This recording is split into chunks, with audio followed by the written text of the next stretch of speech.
Good morning, bonjour. It's 3 a.m. in Paris, and we're about to catch two separate Lufthansa first-class flights to two different cities in America. I'm going to show you mine, and maybe if you're lucky, Mark will shoot some clips of his very own first-class experience. Let's do it. Mine's going to be better. That's doubtful. He's on an A340. I'm on a 747. Man, come on.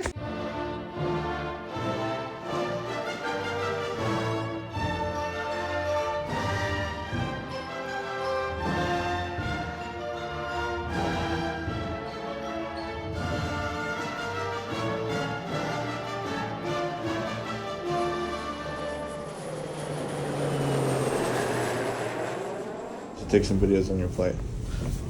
Preferably horizontal. Mark and I were planning to annoy other first-class passengers together, but while we were booking, someone else snagged one of the two open seats. Now, Mark was going to JFK via Munich, and I was going to O'Hare via Frankfurt, all alone. Mark had some trouble with check-in. Luckily for him, his first leg is in business, so he skips this line, and he just waits here. I got through fine. I don't know what the issue is with him, but at least he doesn't have to wait in a long line to figure it out.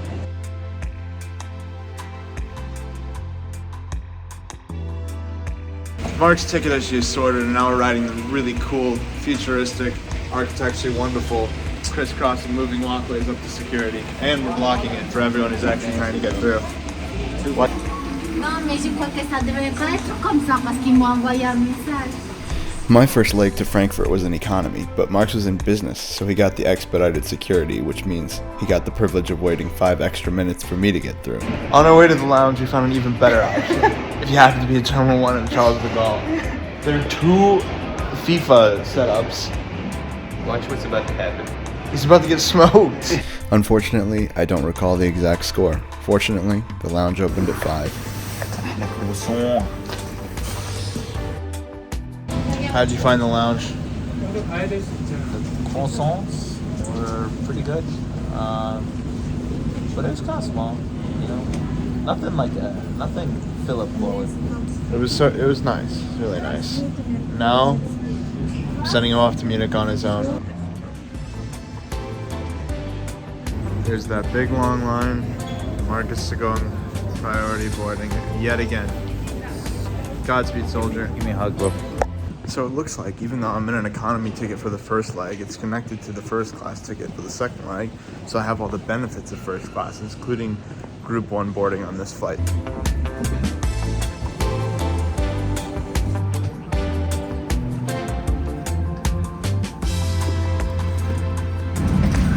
Leg 1, middle seat, minimal leg room.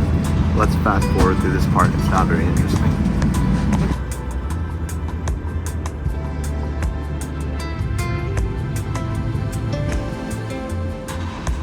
Alright, in Frankfurt now there's no big royal entourage to welcome me off the plane. Gotta make my own way in this world for now, it seems.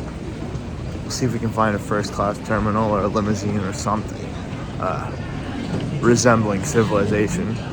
I'll keep you posted. It wasn't long before I discovered the regular business and first class lounges, but those are so far below us today that I didn't even peek inside. If there's one thing you should know about me, it's that I will always race to press the elevator button.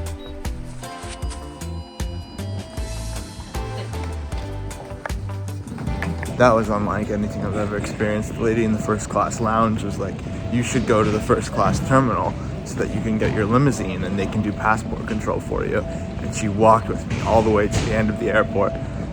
Super friendly, was escorted me as far as she could go, and then gave me very detailed instructions to get to the first class terminal. Quite nice service at Frankfurt. Kudos to Yvonne. I was supposed to go out. I found the taxis, like she said. I'm outside now in Germany. Smells like Germany, and we're gonna look for a first class terminal sign. Don't see it yet. Found the first class terminal. Just kidding, it's this way. It's more of a walk than she made it seem. Just when I started to lose faith, there she was, the Lufthansa first class terminal. I went upstairs and was greeted by a private security lane, which took forever. But it didn't bother me because I wasn't waiting with regular people. Okay, welcome. classic lounge with a few extras. We have the bar, the restaurant with a la carte as well as buffet, all the relaxed areas. We have some workstations here to the left and a cigar lounge with its own bar just behind the television. And right to the end here, you will find showers, bath, and bedroom. If you want to get some sleep, but I will come personally to pick you up when it's time for boarding, which should be at about 10:10, 10:15. You don't have to worry.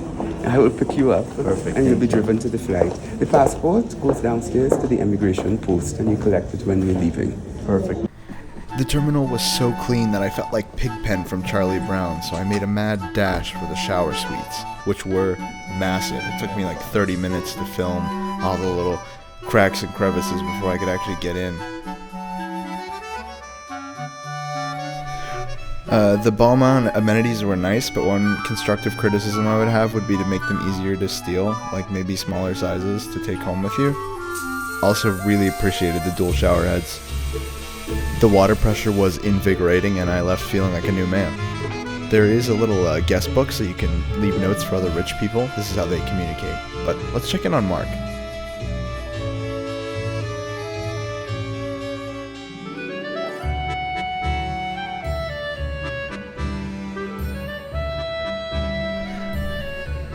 Reading these texts back was kind of interesting because it's a little bit hard to follow whether we're talking about the racial profiling incident or the lounge amenities. But at the end of the day, it seems like the racial profiling is no match for that water pressure. And just a helpful tip here from Mark, if you're ever going through this experience, don't put your feet on anything except the floor. I would like everyone here to take a moment and appreciate how long I spent filming the menu. Not only because I had a really hard time turning the page with my thumb, but also because people really like looking at menus in these videos, so knock yourselves out.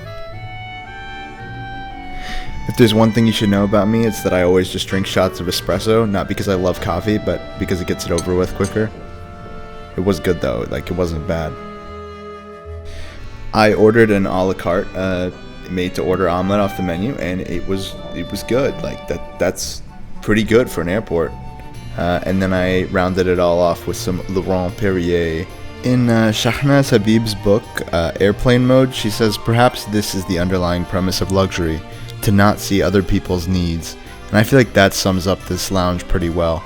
The chief amenity here isn't the souvenir rubber ducky or the showers or even the cigar lounge. The chief amenity is that you really don't ever have to see other people during your travel experience. Unfortunately, after collecting my passport, the chauffeur walked me past the waiting Porsche Cayenne into a boring old Mercedes Sprinter van, in which I slowly began to realize I would not be flying on a 747, but instead on an A340.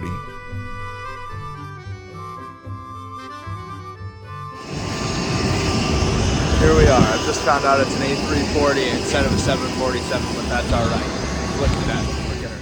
Now this seems like a minor security risk, but we all know that rich people do not commit crimes, so myself and the other first class passengers walked past the dumpsters and up the air stairs onto the reserved first class jet bridge after everyone else had already boarded. So again, we didn't see anyone else on the plane. We just get on last, we sit at the front, and this is where we sit.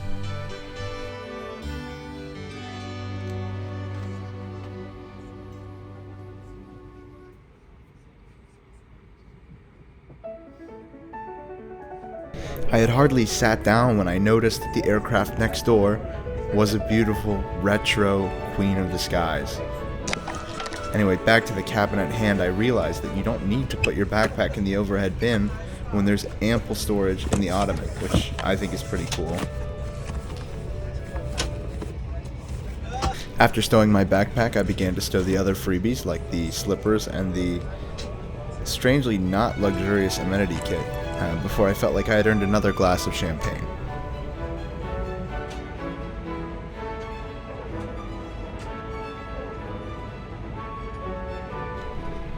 Thou shalt not covet thy neighbor's aircraft, thou shalt not covet thy neighbor's aircraft, thou shalt not covet thy neighbor's aircraft. There's nothing very new about these seats, and fortunately Lufthansa has announced that their new Allegris cabins will also have an upgraded first class, but I think pretty much every aspect is controllable and everything worked, so I have no complaints about the seat. Another really cool amenity here, the Lufthansa branded Bose headphones, which I think also they should make easier to steal. Shortly before takeoff, the cabin attendants passed out some pajamas, which we'll get to later, and a Wi-Fi access card, which did not really work very well on the initial attempt, but eventually I was able to get connected. Once you're connected to the internet, you'll have plenty of options to keep your device charged with 2 USB Type-A and 2 universal power plugs. I know I was complaining earlier about the aircraft, but that's a pretty cool view.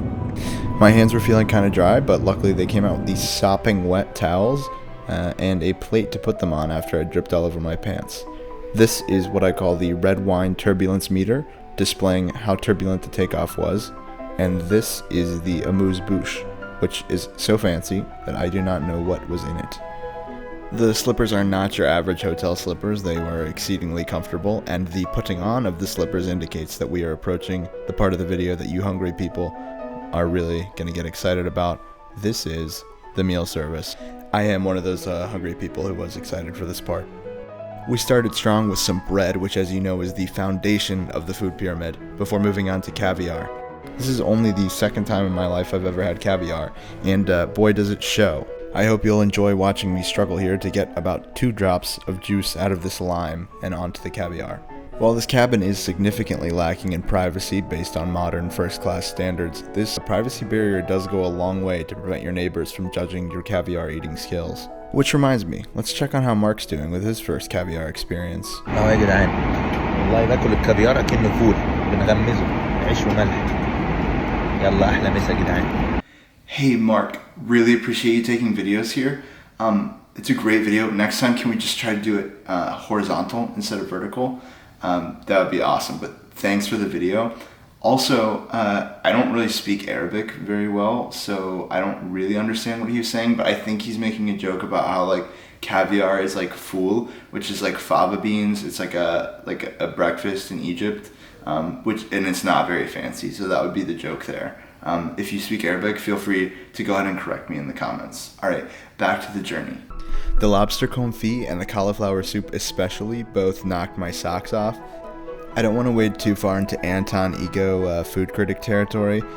The veal was my least favorite of all the stuff I had, but it still wasn't bad.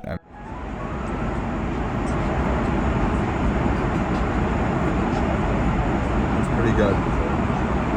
Not bad. Here's an assortment of media from Mark's dinner, which he said was pretty good. With all that food packed into my tummy, it's time to spread out the seat and slip into something a little more comfortable, and for that, we need to head up to the lavatory, which is just a couple feet in front of my seat and has its own window. It's pretty well stocked with some random toiletry products that you might need during a flight, and I really like the indicator that actually tells you where the temperature of the water is going to come out. The pajamas are by Van Lack, and they look pretty freaking cool. I must reiterate again here that the service across this whole experience was mind-blowing, and when I came out of the lavatory, the excellent cabin crew had made my seat into a plush bed for me. The food and the wine and the bed and the eye mask made it pretty easy to knock out, and I think over from Munich, Mark was having a pretty similar experience.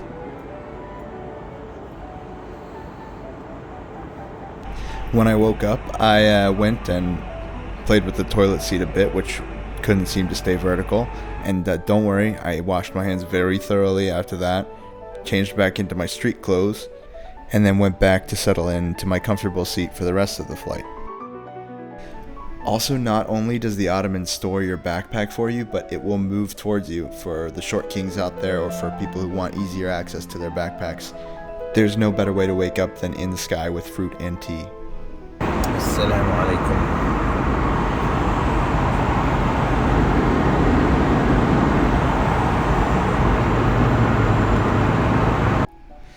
While that Ottoman does move, the screen unfortunately does not, and it feels super far away because it is. It's not a particularly small screen, but it just feels very far away from where you're sitting. To be completely honest though, I really didn't end up having enough time even to watch a movie on this flight between the 2 meal services and the brief nap I took between them.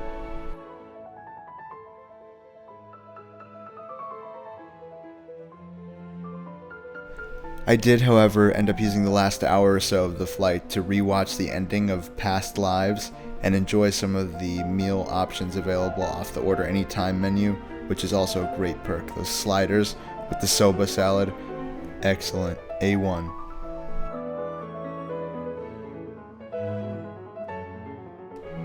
The fruit was so fresh, which I know has got to be tough to do on a plane, and the headphones were also super fresh. I know I already mentioned that I wished I could take those home. Then came that sad, inevitable part of every flight where you have to begin packing up again, or unpacking, or repacking.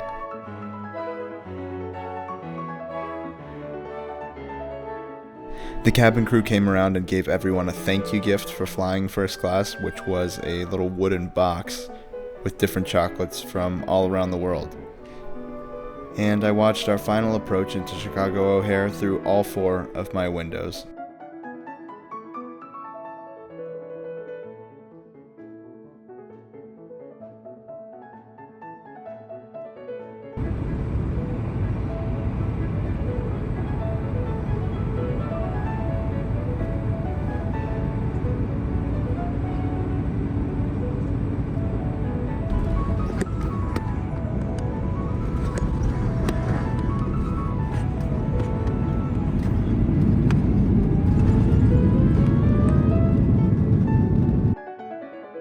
As we said goodbye to the cabin, we got to see the not great looking 222 configuration business class seats, and I know I've been joking about this, but it was actually concerning how jarring it was for me to see like crowds of people when I got off the plane, because it had been so long since I'd been in any kind of crowd. And again, that's kind of what this experience is about. Well, I thought maybe there was a chance since I was arriving in first class, but I've just confirmed that even Star Alliance first class does not get access to the Polaris Lounge on arrival in the US. So they'll take great care of you before you leave and while you're in the air, but once you land, you're on your own, kid. I guess that ends this trip. Safe travels to you all. See you again soon.